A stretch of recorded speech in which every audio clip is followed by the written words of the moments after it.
Bonsoir à tous, bienvenue sur Andromag, l'émission 100% Android, tous les lundis. Ça y est, je l'ai dit, tu vois. Oui, tous les lundis, et c'est pas encore une heure. Hein.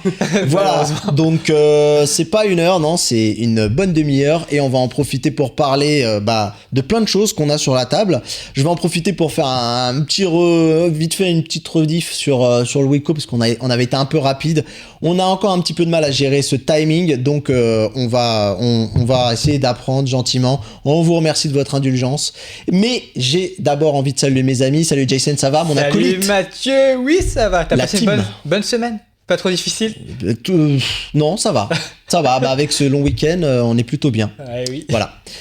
PA, tu reviens de retour? Oui, ça y est, c'est bon, je suis abonné, moi je reviens toutes les semaines. Ouais, le mec à chaque fois il m'envoie un message, c'est qu'Andromag, il oublie même qu'il est invité, c'est qu'Andromag. Il a dormi ici en fait, PA, c'est pour ça. Quand je vois Mathieu, je lui dis même pas bonjour, je dis c'est quand Andromag. Ouais, voilà, exactement. Donc c'est magnifique. Pierre-Alexandre Perret de Technoïde. Technoïde, toujours, ça Voilà. n'a pas changé. Exactement, d'une semaine à l'autre. Je vous propose de refaire le sommaire. Ouais, Jason, redis-nous ce qui nous attend sur ce nouvel épisode. Et là, c'est le nouvel épisode. Les news vont être un peu plus légers par rapport à la semaine dernière. Légère, oui, effectivement. C'est une news. Eh oui, news. Donc, je vais vous parler du Google Assistant en 2 mots. Toi, Mathieu, tu vas nous parler de Google qui a racheté LibDroid. Et Pierre-Alexandre, tu vas nous parler Statistiques. des statistiques. Tu vas nous parler des parts de marché d'Android. Et de Windows, hein, c'est mine de rien. Ouais. Un petit peu. C'est un petit peu. Un petit peu, on va Et- bifurquer et légèrement. le gros de l'émission va être consacré à l'Asus Zenfone 3 que Mathieu tient ici là. Et il est pas mal, il est beau en tout cas. Mais on va en reparler et on a convié Specman et l'homme au multitest pour nous parler un petit peu de ce téléphone et pourquoi pas de le comparer avec les autres. Je vous propose qu'on attaque tout de suite après ça.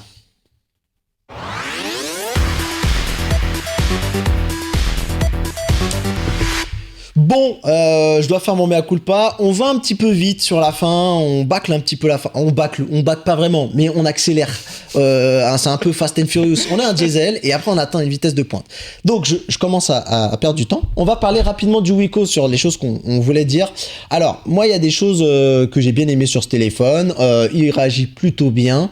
Il fait de bonnes photos. Je vais essayer de vous remontrer une photo en plein jour. C'est bien. De nuit, ça fait pas de miracle, mais ça, c'est comme tous les téléphones. J'aime bien Mathieu, avant le début de l'émission, il a dit en 2 mots. Je vais vous faire ça en 2 mots. Voilà. Non, mais les photos, il faut le dire, le capteur, voilà.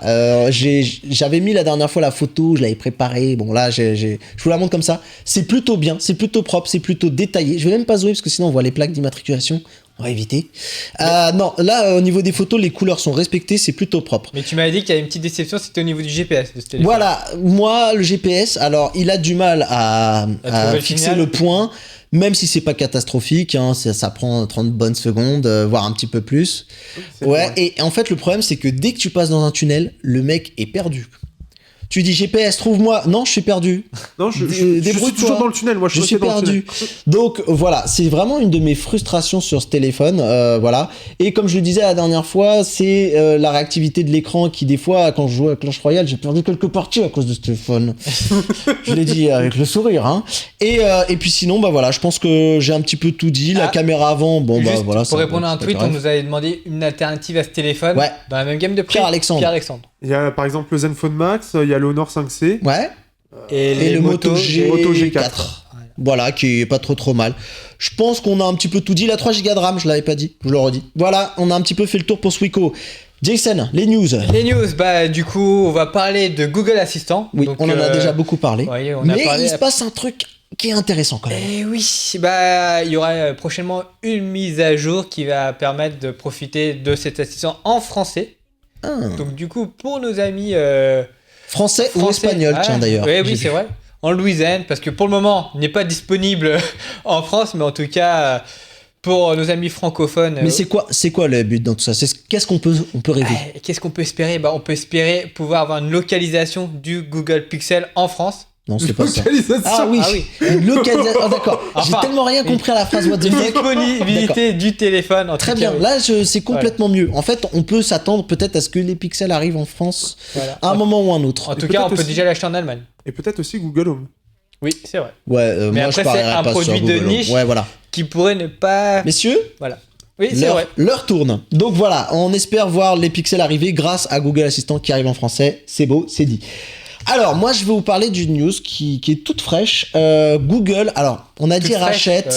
Plus trop. Oui, bah, ça fait une petite semaine, mais c'est frais quand même, c'est dans la semaine. Presque frais. Alors, en fait, il s'est passé quelque chose. C'est que, alors, c'est pas vraiment, on a dit racheter, mais je sais pas si c'est encore le bon terme. En gros, Google intègre LibDroid. Alors, LibDroid, qu'est-ce que c'est? LibDroid, c'est une société qui fait un émulateur d'Android qui est capable de tourner sur un PC. Et là où LibDroid se démarque, parce qu'ils sont nombreux sur le secteur à vouloir nous promettre de pouvoir mettre Android sur nos PC, et ben c'est qu'ils sont très très bons, notamment dans la fluidité des jeux. Voilà, c'est la plus grosse difficulté pour tous les gens qui proposent des émulateurs, et dans les jeux, ils se débrouillent plutôt bien. Donc je pense que Google a regardé et s'est dit, ça peut être intéressant de renforcer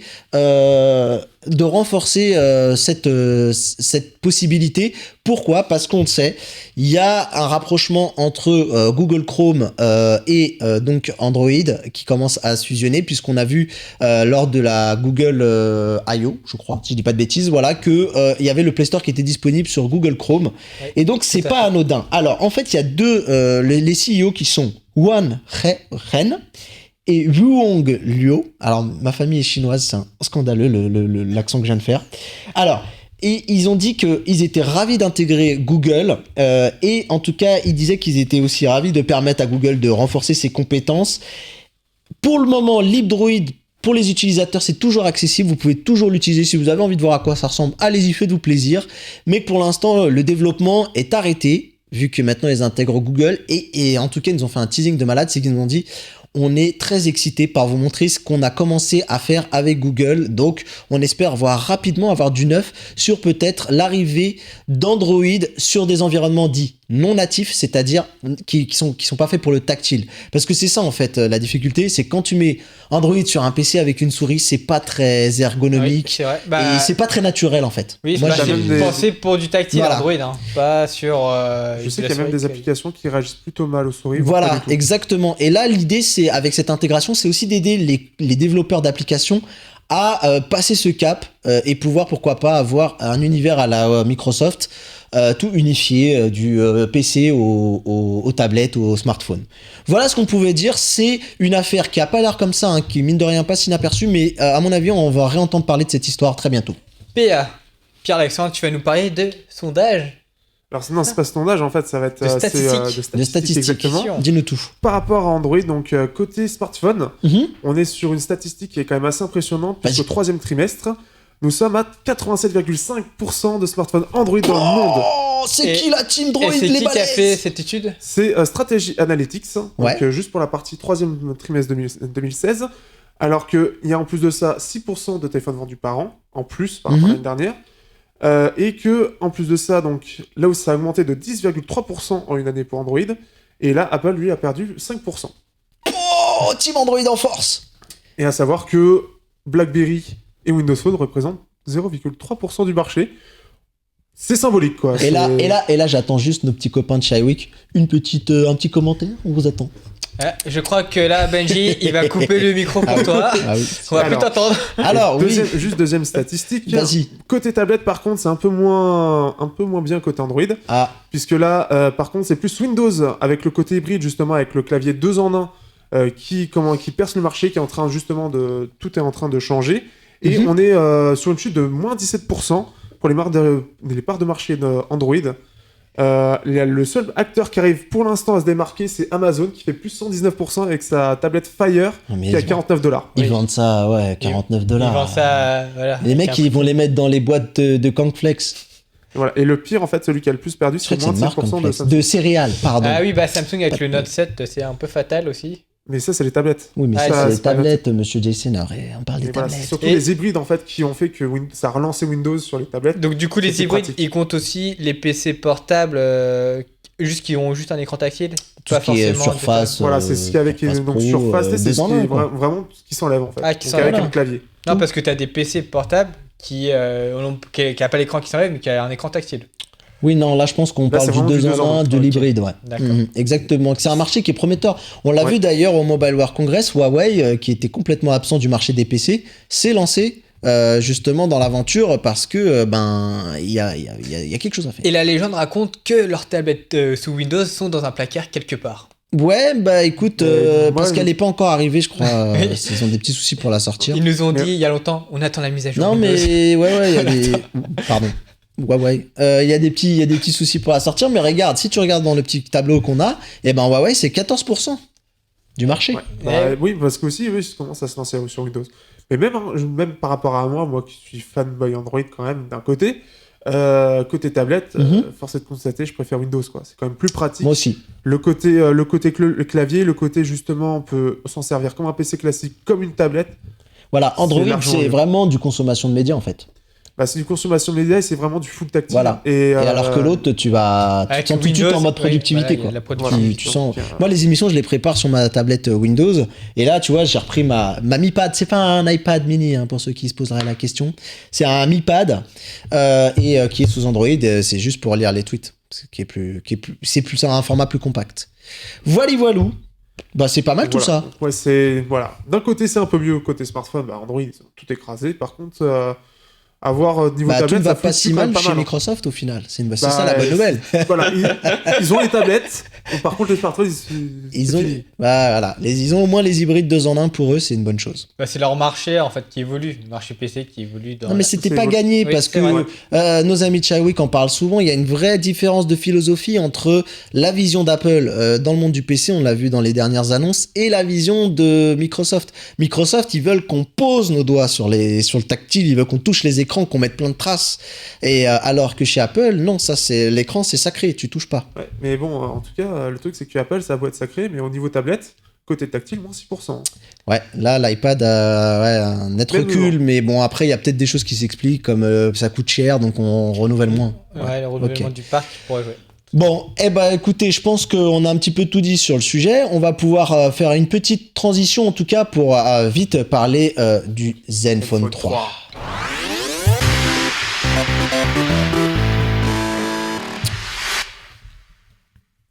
Alors, ce Zenfone 3, on va en parler. J'ai ramené le mien ici. Alors, je vous annonce, il est fraîchement déballé. J'ai même pas encore eu le temps de mettre une carte SIM dedans. Il l'a reçu à 17h. C'est pas grave, parce que on a Pierre-Alexandre qui est là pour nous en parler. Et lui, il a d'ailleurs été même à la soirée de lancement. Nous, on était à l'IFA de Berlin.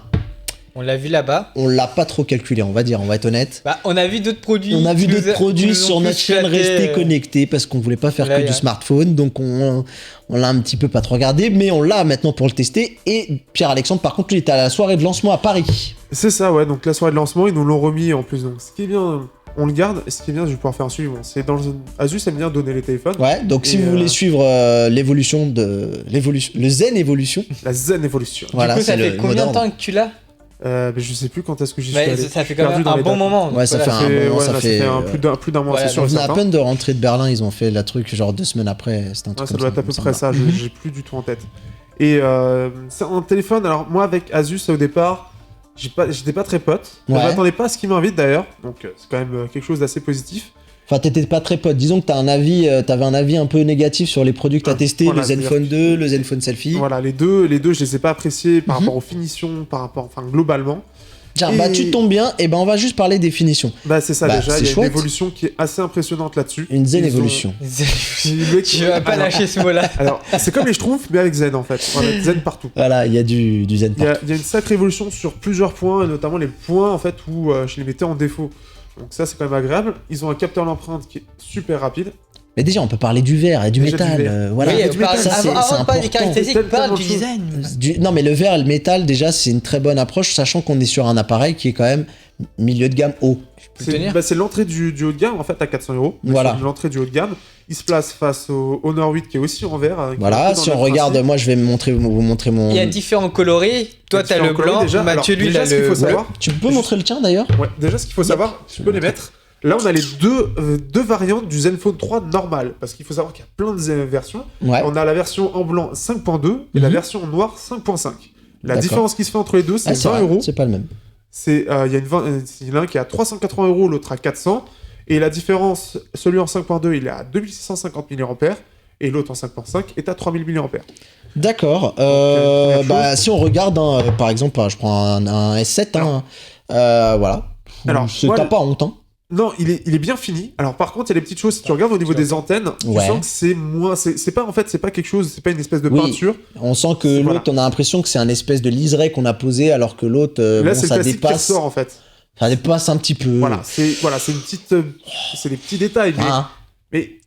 Ça dépasse un poil, comme on dit chez moi. Ça va. Mais on est bien. Il y a ça. Mais par exemple, ce qui est important, je vois que tu as ton Honor 8. On en reparlera dans une prochaine émission. Le Honor 8 en très très bon état. Voilà, un Honor 8 qui a subi un crash test. Est-ce qu'on le voit là? Ouais, on le voit. Sacrilège. Alors là, on s'est technique le 5.5. Le mieux, ce serait de le comparer au 5.2 parce qu'il y a une des choses qui m'a un peu attristé. Ok.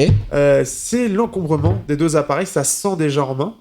C'est que le Zenfone 3, donc il a la même taille d'écran, mais il est plus large. Et il fait quasiment la taille d'un 5.5. Ah oui, c'est ça que tu veux me dire, d'accord. Si on regarde, si on les met côte à côte les deux, voilà, ça dépasse. Voilà, et ça, encore ça une fois, pas mal. Mais après, tu compares avec Huawei qui est très bon en termes d'optimisation de l'espace. J'ai eu le Meizu Pro 6 et c'était la même taille. Que le Honor 8. Bon, donc, en tout cas, ce qui est certain, c'est qu'ils sont mis au niveau des Chinois, parce qu'on le rappelle, Asus est taïwanais. Et on va pas vous faire de la géopolitique, mais les Taïwanais n'ont pas des prix, n'arrivent pas à tirer des prix de production aussi forts que les Chinois. Voilà, ils vont dans les usines chinoises et ils sont obligés de faire avec les prix qu'on leur propose. Là où eux, ils ont une marge de manœuvre qui est quand même plus intéressante. Ouais, mais malgré ça, il fait quand même quasiment la taille d'un 5.5. Ouais. Et en plus de ça, ce que j'aime pas, c'est en bas au niveau des touches sensitives. Alors déjà, elles sont pas rétroéclairées. Oui. Alors ça, c'est quelque chose... Déjà, c'était déjà le cas sur le... On est d'accord. Et ça, c'est embêtant dans le noir. Alors, c'est pas forcément embêtant, mais je trouve qu'on a toujours ce côté... c'est le côté visuel, en fait. C'est-à-dire que on le voit quasiment pas. Et je trouve que ça fait vieillot, les touches, là. Ça fait pas... C'est-à-dire que c'est censé être rétroéclairé. T'as ça. Et puis, le truc, c'est que je les trouve mal placés. C'est-à-dire que... à une main... Essaie à une main d'appuyer sur la touche retour. Bon, ça va, moi, je l'aurais eu. T'arrives facilement? Alors attendez, je vous montre. Alors là, ça va être compliqué. Alors on voit l'amateurisme à la télé, c'est magnifique. Attends. Hop. Là, tu vois, ça va être compliqué, tu vois. Bah, je le touche pas, mais là, je suis pas dans une position confortable. Attention, Mathieu, moi, je peux te dire, j'ai galéré vraiment. J'ai vraiment galéré. Bref. Ok. Mais pour toi, ça, voilà, dans les côtés un peu négatifs, pour terminer, il y a Zenui. Donc, ah oui. Zenui. Tu peux me le déverrouiller parce que le mien, je crois que c'est le mien. C'est une surcouche qui. Tiens, je te laisse le montrer. Benji, il va me dire à l'oreillette gentiment si on a encore une caméra hélicoptère. Si je la vois, elle est là. Je vais arriver. La surcouche Zenui. D'accord. La caméra hélicoptère est en DLC, elle sera pour les fêtes de fin d'année, ne vous inquiétez pas. Voilà. Le problème de la surcouche, en fait, c'est qu'elle est bien, elle est complète, mais elle est trop complète. Trop complète, même, je dirais. En fait, j'en ai partout, et c'est-à-dire que les premiers jours, j'avais juste pas envie de m'y intéresser tellement il y a de choses. Et en plus de ça, déjà, avant, c'était déjà le cas, mais ils en ont encore rajouté. Et ce qui fait que c'est lourd, c'est redondant, parce qu'en plus, la plupart des options qu'on a dans les paramètres, il y a aussi une application pour ça. T'as vu le timing? Tu as parlé des paramètres, j'étais dessus. En fait, on est dessus à côté avec Jason. Ouais. Donc, ce qui fait que ça, c'est quelque chose de lourd. Mais au-delà de ça, elle est optimisée, elle est complète. Moi, je la trouve pas jolie. Et je sais que je vais me faire un ennemi. Je sais que Samy, s'il entend ça, à quoi tu joues, il serait capable de me clasher. Je vais le dire.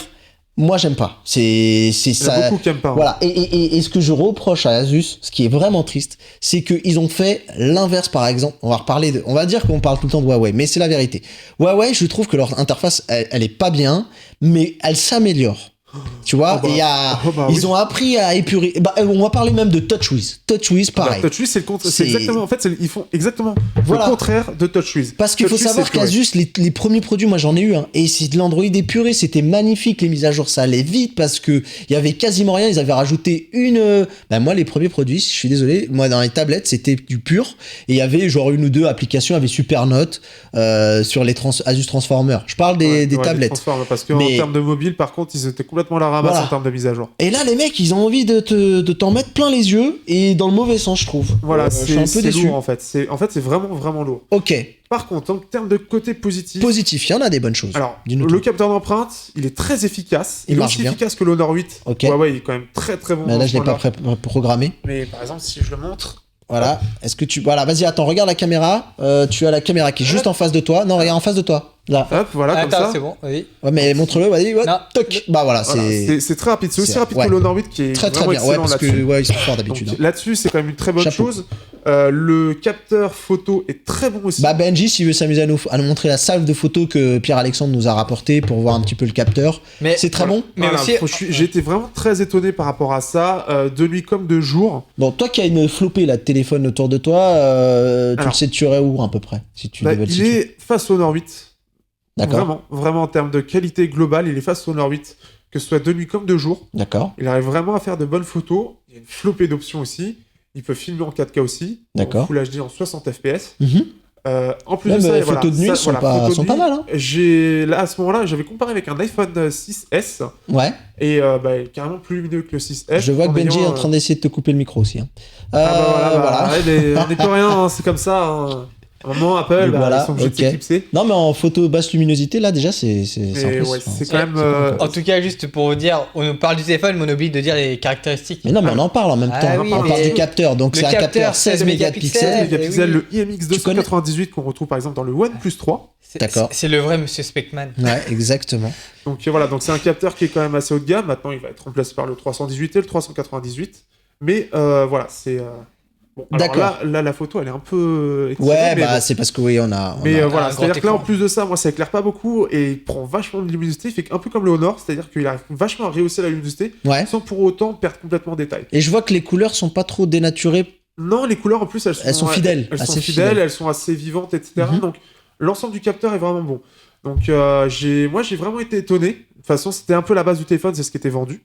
Donc là-dessus, c'est quelque chose qui a été vraiment réussi.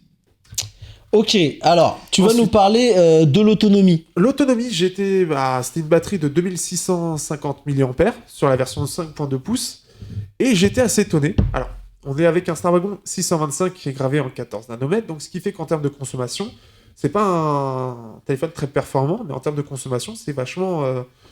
C'est assez réduit par rapport à d'autres processeurs. Et on est à peu près à, on va dire, entre 5h et 6h30 écran allumé. Donc, ça correspond à une bonne grosse journée, en gros, d'utilisation. Alors ça, c'est pas la meilleure façon, la meilleure photo en selfie. Voilà.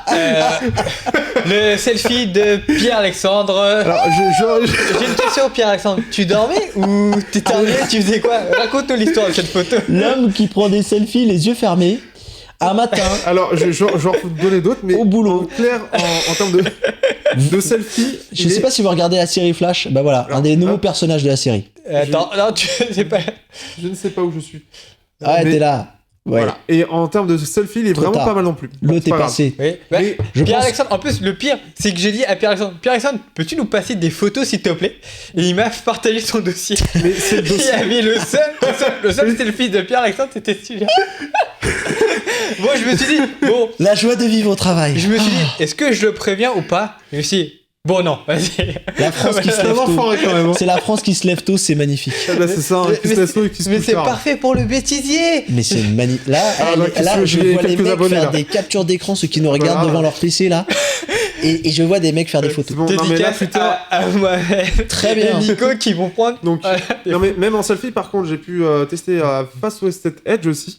Bah, il est carrément meilleur. En tout cas, attends, juste D'accord. pour aller vite aussi, la version 5,5 pouces, la batterie c'est du 3000 mAh. Oui, c'est ce que j'ai dit tout à l'heure. Ok. Et il y a Alors. l'USB type C. USB Type C, par contre, il n'y a pas de charge rapide. Ça, c'est quelque chose aussi que je regrette beaucoup. Parce qu'il y Quelque a un chose d'habitué. processeur Snapdragon. Donc, du coup, 625. on aurait pu croire qu'il y aurait Voilà. une quick charge, mais au final. là, Alors, ils ça ont vaut pas quoi mis- ce Snapdragon 625? Alors, en termes de puissance brute sur les benchmarks, c'est pas terrible. C'est en dessous du Honor 8, c'est en dessous du Helio X20, par exemple, avec le Meizu Pro 6. Mhm. C'est en dessous de pas mal de téléphones de même gamme.